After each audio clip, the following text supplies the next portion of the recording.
para uma intervenção, tem a palavra o Sr. Deputado Elvio Sousa.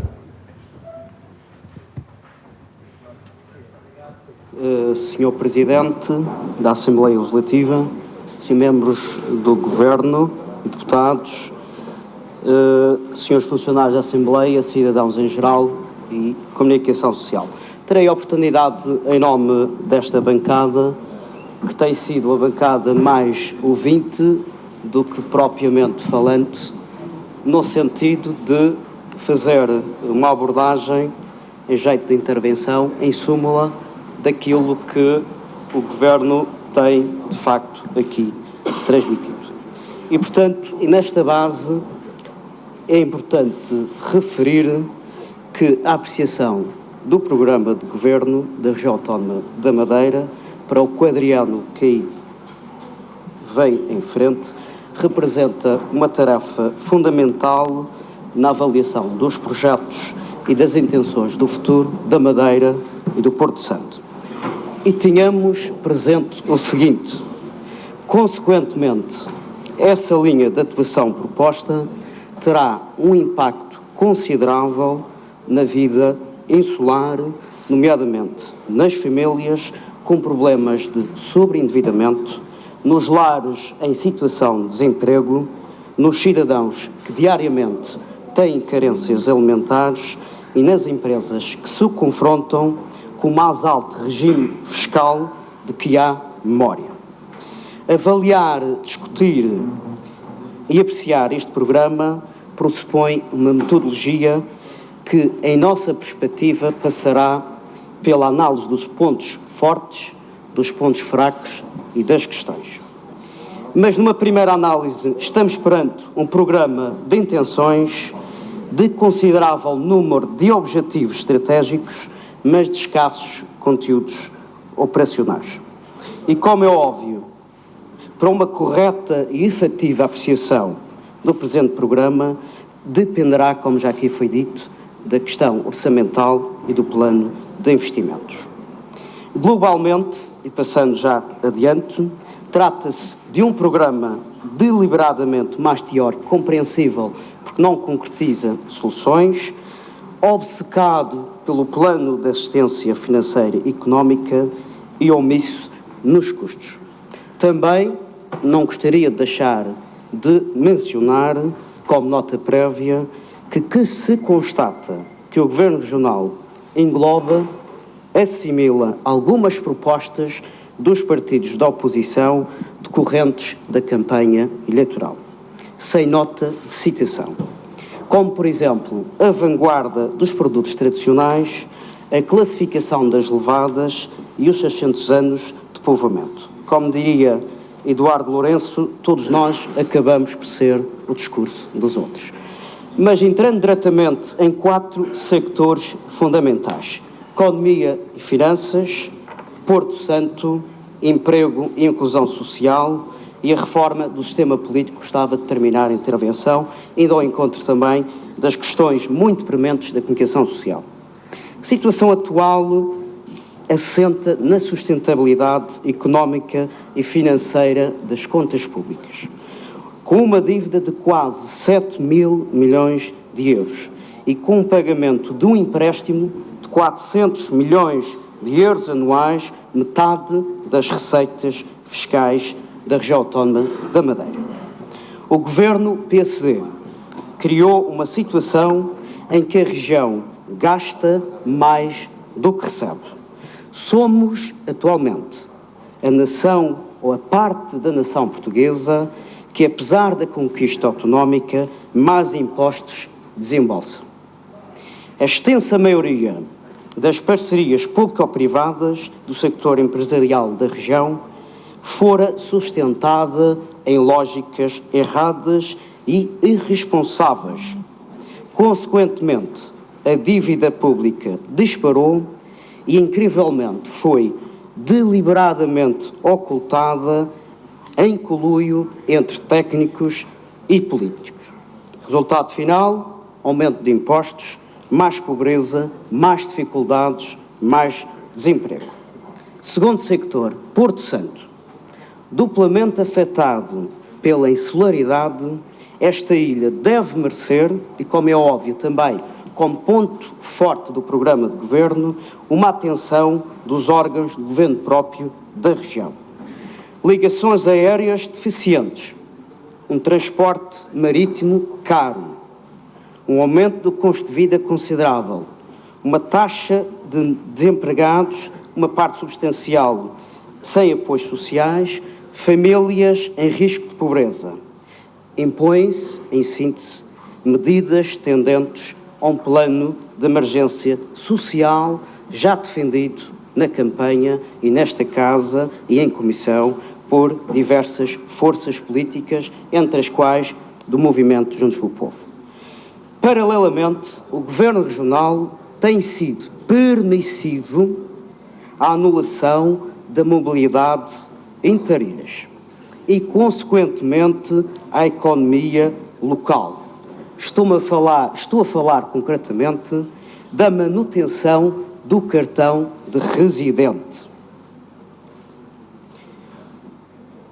A criação de um Conselho de Ilha, já delineado por esta bancada e em processo de redação no presente mês, permitirá dar a voz aos cidadãos organizados coletivamente. Terceiro sector, emprego e inclusão social.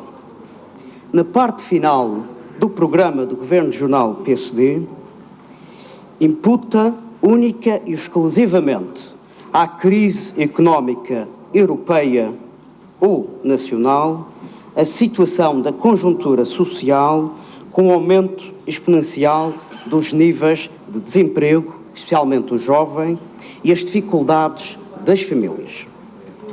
Ora, como é do conhecimento público que a responsabilidade da omissão da dívida e consequente plano de assistência financeira determinou uma machadada final na sustentabilidade social e económica, a ponto deste programa, por consequência com a assinatura do Governo, página 14, prever ou admitir um adiamento de uma intervenção de caráter emergencial para, depois da recuperação do emprego, a baixa de impostos, após a conclusão desse programa de assistência. Não esqueçamos e recordemos, prolongado por mais um ano nas costas dos cidadãos da Madeira e do Porto Santo. Quarto e último sector, reforma do sistema político. É um capítulo dogmático essencial para a acreditação da classe política. Mas atenção, para concretizar essa reforma, o ser humano, seja ele o político ou a deriva profissional, tem que estar aberto à mudança, na sua casa e também na casa dos outros. Quer-se, com esta afirmação, salientar que o Governo se arroga numa missão intempestiva de tentar reduzir o número de elementos no órgão representativo da população e naquele que exerce o poder legislativo e fiscalizador da ação governativa. Será, senhores, minhas senhoras deputados, esta atitude um sintoma de democraticidade? Quando se pretende amordaçar o pluralismo e reduzir a representatividade política partidária no órgão deliberativo. Conclusão mais flagrante, quando também se prometeu reduzir a casa do próprio, leia-se órgão executivo ou leia-se formação do Governo, e atualmente a sua composição é mais numerosa e mais pluridiversificada. A verdadeira reforma do sistema político passa, em nosso entender, por medidas fracturantes e justapostas. Logo, a revisão do Estatuto Político Administrativo, informador dos demais diplomas regionais, deverá constituir um desígnio. Urge uma discussão aberta e para a qual observaremos a ação política de todos os intervenientes do regime de exclusividade, das incompatibilidades e, atenção, senhores deputados, das imunidades e responsabilidades civis e criminais, não só dos senhores deputados, mas também dos senhores membros do Governo. Vejamos o caminho a seguir. Reformar o sistema político implica reformar os agentes políticos. Reformar o sistema político implica reformar os agentes políticos, enquanto consciência e visão cidadã. Posso terminar, senhores deputados, com uma frase que é demonstrativa da necessidade desta nova visão, sem antes, porém, falar também de uma questão relativamente ao Jornal da Madeira. E já termino. Todos nós sabemos a situação financeira do Jornal da Madeira e das opções deste Governo no sentido também a credibilizar esse órgão de comunicação social do ponto de vista também do pluralismo. Duas questões. Esta bancada irá apresentar uma proposta, um requerimento para uma comissão eventual para a realização de uma auditoria ao passivo do Jornal da Madeira. Estarão Vossas Excelências nessa possibilidade de nos ajudar, de encontrar, de verificar, de auditar essa realidade.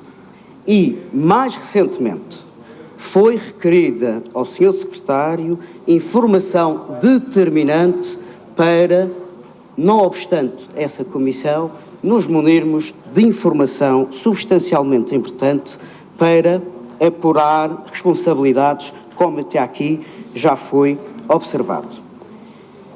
Recebemos parte dessa informação, mas tínhamos a noção de que essa informação, esse ofício que nós recebemos, deveria lá estar constado, a carta da Secretaria a remeter ao novo Conselho de Administração essa documentação estritamente necessária e de caráter público. Não obstante, não vamos ficar por aqui, como é óbvio, e há sempre possibilidades de executar essa observação, esse acesso à documentação. Voltando à reforma do sistema político, todo este formato, toda esta metodologia é estritamente fundamental para a clarificação, aquilo que Suas Excelências têm demonstrado, a aproximação ou a transparência entre o eleito e o eleitor. Mas voltando à reforma do sistema político e citando a frase, termino. Um ex-político que requer a subvenção vitalícia aos 68 ou 69 anos de idade, após décadas de apreço à causa pública, não será o mesmo agente ou ex-político que aos 50 anos de idade e ao mesmo tempo que segue a sua atividade profissional, por exemplo, no sector privado, acumula essa pensão com outros rendimentos. Estamos aqui na presença de dois agentes. É uma afirmação que não é minha, para pensar e refletir. Porque, meus senhores, vamos naturalmente estar no debate sectorial, mas na velha máxima, agir é modificar a figura do mundo. Muito obrigado.